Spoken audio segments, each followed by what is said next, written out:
엄마가 요즘 무릎이 아파서 말이지. 응, 알았어. 바빠. 나중에 전화할게.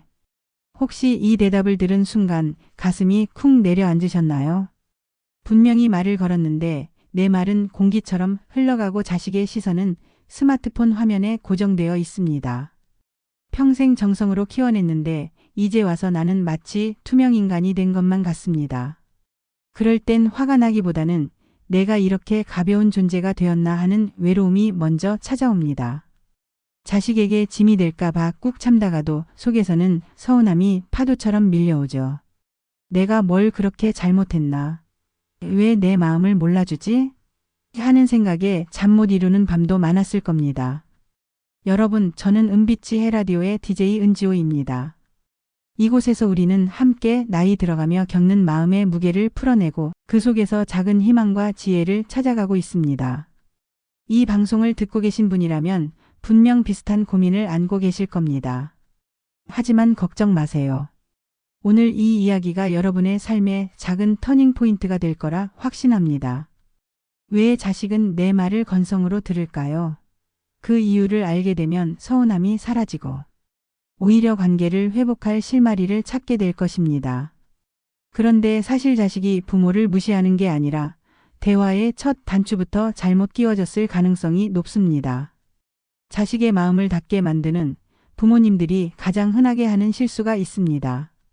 바로 내 이야기부터 시작하는 것입니다. 자식들은 이미 회사와 가정이라는 무게를 짊어지고 힘겹게 버티고 있습니다.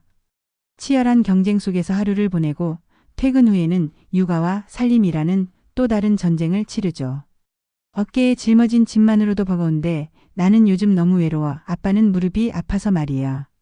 와 같이 도움을 요청하는 듯한 첫마디는 듣는 순간 마음을 닫게 만드는 자녀 필터를 작동시킵니다. 이 필터가 작동하는 순간 자식에게 부모의 힘든 이야기는 걱정이 아닌 해결해야 할 문제로 인식됩니다. 이미 자기 문제만으로도 벅찬데 부모님의 걱정까지 덧붙여지면 마음속에 부담감이 쌓이는 거죠. 그래서 자식이 무시하는 게 아니라 사실은 스스로를 지키기 위해 무의식적으로 대화를 회피하는 것입니다. 짧은 대답 건성인 반응은 지금은 힘들다는 무언의 신호일 수 있습니다. 부모를 미워해서가 아니라 더 깊은 대화에 들어갈 여유가 없는 거죠. 72세 김정희 어르신의 이야기를 들려드릴게요. 수십 년 교사 생활로 은퇴한 정희 어르신은 40대 아들과의 관계가 힘들어졌습니다. 아들에게 전화를 걸면 늘 비슷한 반응만 돌아왔죠. 몇 초 만에 끝나는 대화 속에서 어르신은 자신이 짐이 되는 것 같아 결국 연락을 줄였습니다. 참다 못한 어르신은 결국 아들에게 너는 엄마 얘기를 제대로 듣지도 않니? 라고 물었고 아들은 엄마는 늘 힘들다는 얘기, 아프다는 얘기만 하잖아. 듣고 있으면 내가 뭔가 해결해줘야 할 것 같아서 너무 부담스러워라고 솔직하게 답했습니다. 자신의 순수한 마음이 아들에게 부담이 되었다는 사실에 정희 어르신은 큰 충격을 받았습니다. 하지만 이 충격은 절망이 아닌 새로운 시작의 기회였습니다. 어르신은 며칠 밤을 고민한 끝에 한 이웃의 조언을 듣고 대화의 방식을 완전히 바꾸기로 결심했습니다. 내 얘기를 꺼내기 전에 너의 마음을 먼저 물어보라는 조언이었죠. 용기를 내 다시 전화를 걸었습니다. 그리고 이렇게 말했죠. 아들 요즘 많이 지쳐 보이던데 내 마음은 어때?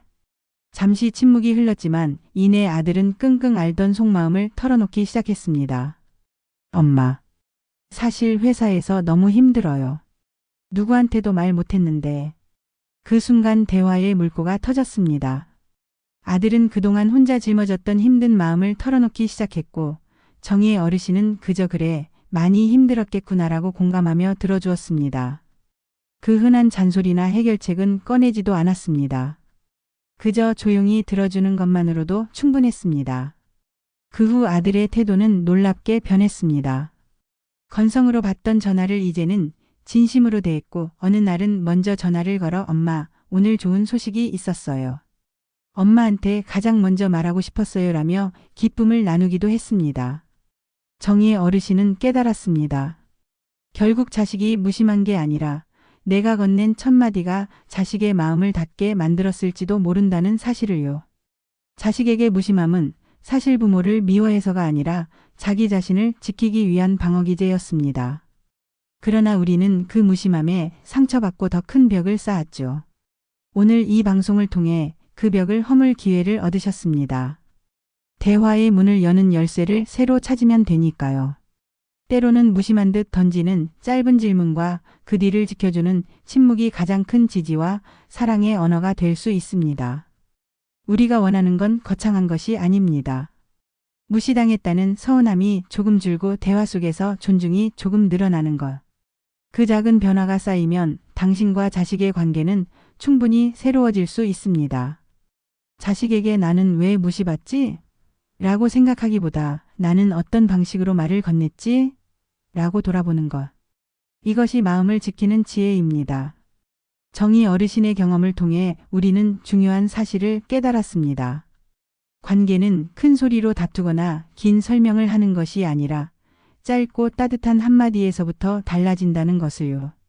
이제 당신의 차례입니다. 오늘 저녁 자식에게 전화를 건다면 어떤 첫 마디를 하고 싶으신가요? 나는 힘들다가 아니라 너는 요즘 괜찮니? 로 시작할 용기. 그게 바로 새로운 관계의 출발점이 될 것입니다. 이 방송을 듣고 계신다면 잠시 하던 일을 멈추고 자식의 이름을 떠올려 보세요. 그리고 그 얼굴에 어떤 표정이 떠오르는지 상상해 보세요. 그 아이가 힘들어하는 모습이 보이시나요? 그렇다면 지금 바로 전화기를 들고 그 아이에게 먼저 손을 내밀어 보세요. 이제 오늘 이야기의 핵심을 다시 한번 정리하며 오늘 당장 실천할 수 있는 3가지를 알려드리겠습니다. 요즘 어떻게 지내니? 라고 짧게 물어보는 용기를 내보세요. 내 이야기 아픈 곳, 외로움 등은 잠시 접어두고 자식의 이야기를 끝까지 들어주는 연습을 해보세요. 아, 그랬구나. 많이 힘들었겠네. 이 정도의 짧은 공감만으로도 충분합니다. 이 3가지가 쌓이면 무심했던 자식의 태도는 어느새 달라져 있을 겁니다. 우리 방송이 마음에 닿았다면 구독과 좋아요로 따뜻한 발자국을 남겨주세요. 당신의 작은 관심 하나가 같은 고민을 가진 수많은 부모님에게 큰 힘이 됩니다.